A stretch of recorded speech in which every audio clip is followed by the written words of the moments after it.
Happy anniversary both of you. ছোট্ট করে একটু সেলিব্রেশন।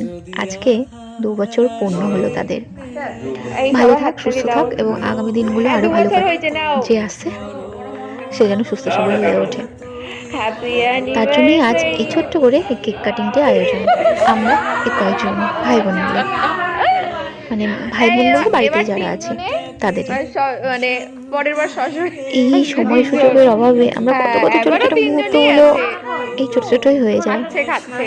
তাই কেক কাটিং তো একটা নামে নিমিত্ত মাত্র। কি ছবি? ভালো থাকাটা সব তো থেকে সবাই বড় ছবি কথা দাঁড়াতে বলো। জীবনে Next, আমাদের। দাঁড়াও, পরে করো, পরে ভালো করো। থাকা, ভালো রাখা, মানসিক শান্তি বজায় রাখা, এগুলোই তো চাই আমরা ওরে জীবনে, বলো? বাবা রে।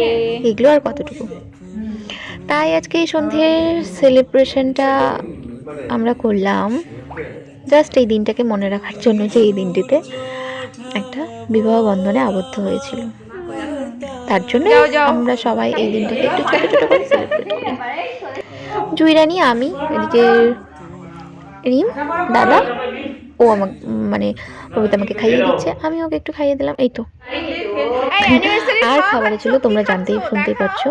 মিষ্টি, এটা কচুরি, বাকিটা আর তো আমি এটা রব কি দিয়ে বলে? এটা আমি দিয়েছি। প্রথম দেখছি, এটা কি মিষ্টি?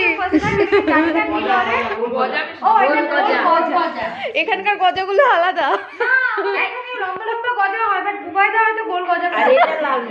চৌকো গজা হয় আমি জানি, কিন্তু গজার মধ্যে ফুটো কেন, এটাই তো অবাক।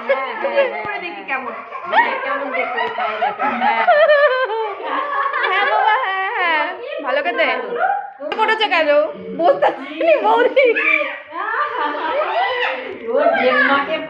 কাকু, তোমার ভালো লাগছে খেতে?